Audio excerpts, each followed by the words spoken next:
This is the Bush Whisperer coming at you from the most beautiful penguin sanctuary. Hope you're having an absolutely gorgeous day. Come to talk to you about the 4 different types of meditation. And I'm here with the jackass penguins in the background, singing their donkey songs.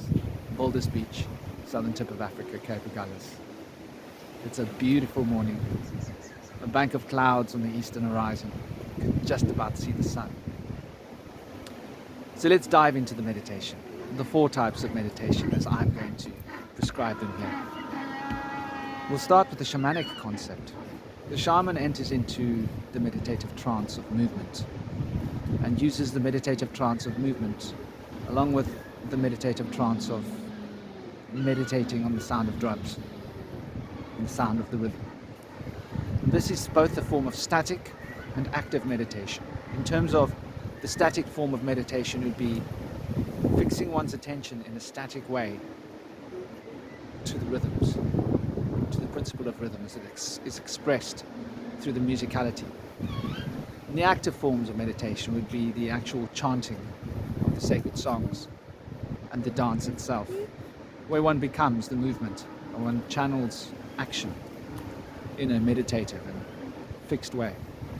And so there is a yang-yin being created by the shamanic meditative systems in order for the shaman to enter into the trance, whereby the shaman can disconnect from the physicality, from the physical sleeve, as it were, and be able to connect with the deeper aspects of consciousness, which are living beings. We call them the guides, the totem, those great spirits that preside over this creation and manifest through ourselves the nature of reality. It's not just an anthropomorphic projection. The living reality is real. The beings that we experience in these planes of consciousness are real. Diving into the 3 planes, the 3 dreams within the great dream of dream time. Now let's break down these 4 different forms of meditation. There are lots of different kinds of meditation techniques to learn. Lots of different ways of applying these 4 basic aspects of meditation. I relate these 4 aspects of meditation to the 4 forces within the universe. The weak and strong magnetic forces and the weak and strong electrical forces. I relate this to the 4 stages of the breath. The in-breath, the holding of the breath, the out-breath, and the empty breath. I call it the empty breath, where there is just nothing. And so this also relates to the 4 elements. I hope my camera is not shivering too much because it's quite fresh and it's quite cold here. It's quite invigoratingly fresh. It's quite lovely. I do love the freshness. So to begin with, we've got static meditation and active meditation. An active meditation is, as the word implies, active. There is action involved. And in the action, there is concentration. So meditation is its fundamental hinge, if you would use such a word. It hinges upon concentration. And the development of concentration in various different forms of concentration is essentially what meditation is. Developing this concentration expands the field of awareness and improves one perceptively so that one's able to increase one's powers of perception. And with this comes all sorts of cognitive function improvements as well as physiological improvements to the physical system, because the perception and the awareness govern the inner mental bodies, the emotions, the thoughts, which are related to the Ida and the Pingala flows, which are energetic flows that bring consciousness in it through the body.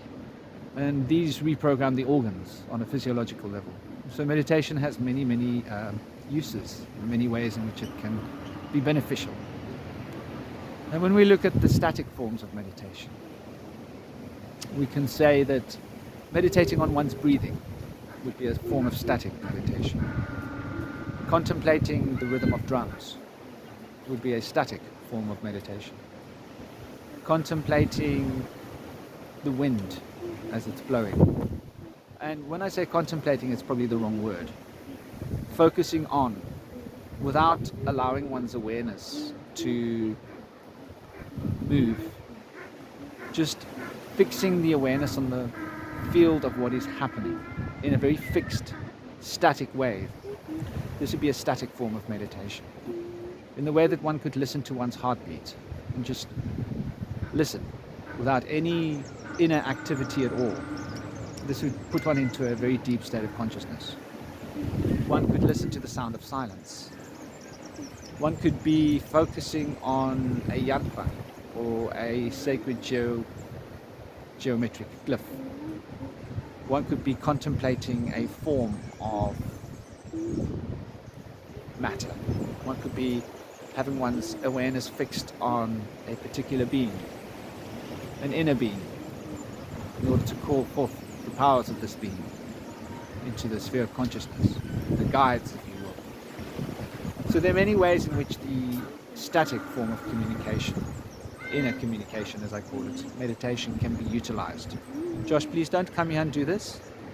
Back off a little, you're bumping me with your head. Show a bit of respect. Thank you, my darling. So, it's okay.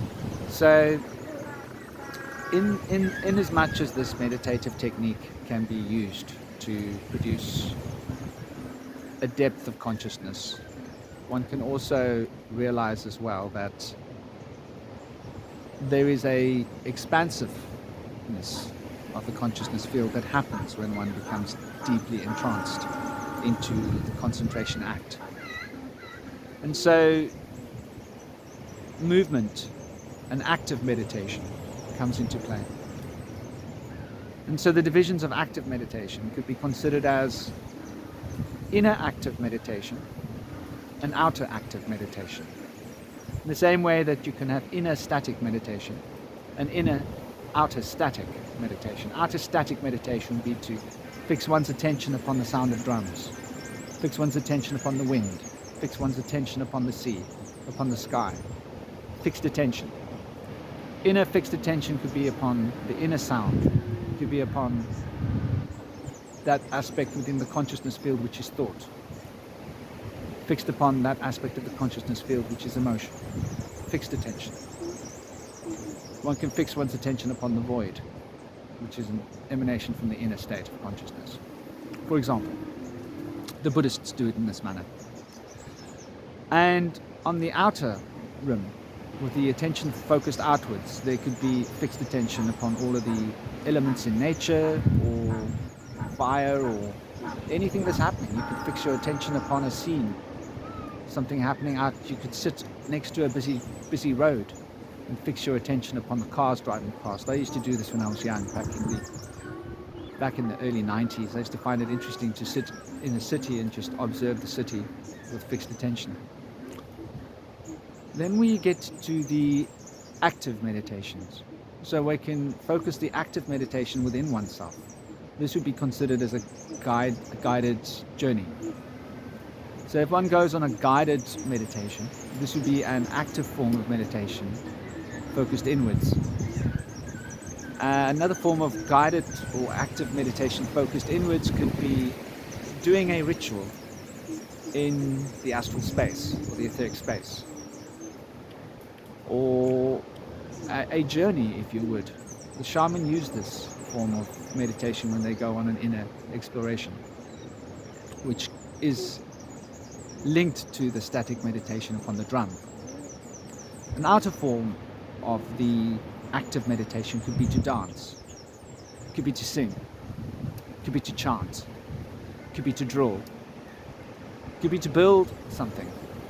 You could use work as an active form of meditation. Menial labor, washing the dishes could be an active form of meditation. Walking is a great active form of meditation.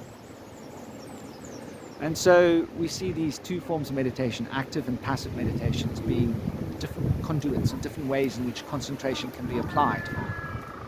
It can be applied radiating outwards, or it can be applied radiating inwards. Now, they're all going to produce an expansiveness of consciousness in some way, though the passive meditation is going to increase the intensity and the focus, and the active meditation is going to increase the expansiveness of the awareness field. And to understand the differences is quite fundamental. The focus of the awareness field is to do with the consciousness becoming like a laser. Imagine a light that's being narrowed, the beam is being narrowed into the point of a laser. And the expansive field of the consciousness field, expanding, would be like a light being broken into its spectrum. And so this is why you gain different experiences from different types of meditation, whether it's a static form of meditation or an active form of meditation, whether it's an internal or external form of meditation. And the qualities gained from the internal meditation will be different to the qualities gained from the external meditation.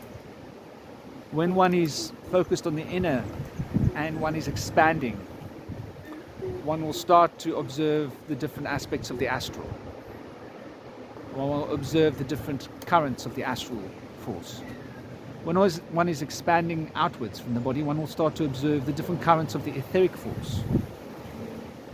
And very often, obviously, expanding outwards, we have open eyes, and you'll start to see the auras, and you'll start to see the forms of energy bound in what we call these auras, and start to notice the way in which matter dances, the way in which the pranic field is resonating and vibrating. Lots of tiny little dots that start to form patterns of energy. And as one stares, say, at the blue skies, with a fixed form of meditation upon the skies, one will notice this prana as an external form of static meditation. And as one looks at the prana, one will see that the prana has got patterns. And as one looks at this, one will see there's colors behind that. And it's like peeling back the layers of an onion. So the different grades of meditation will produce different state of consciousness related to the grades of meditation. And this is fundamental to understand, because there are different qualities that one can gain and different ways in which one can bring these qualities into the physical body and into the consciousness field. So I hope that has been a great introduction into the 4 grades of meditation, which are essentially 2 forms of meditation, static or active. And when you're practicing meditation, I would suggest to practice all 4 types of meditation. It's really useful, it's really healthy. And these meditative practices can be quite creatively used. I will be sharing many different forms of meditation, many different kinds of guided meditations, many different types of static meditations, and external as well as internal forms of meditation. These will be getting shared in various exercises that I will create for you. I hope you've enjoyed this very short and sweet and cool and fresh, because it's cool and fresh here, little expose or adventure into the sphere of meditation. I hope you have an absolutely gorgeous day. Enjoy your week, and don't forget to smile, because life is so short and smiling really costs nothing, and it produces such a beautiful vibrational field around your body. You should be doing it all the time. Have an absolutely amazing week. This is the Bush Whisperer, coming at you from the beautiful Cape of Colours. Om Shanti Shanti Shanti.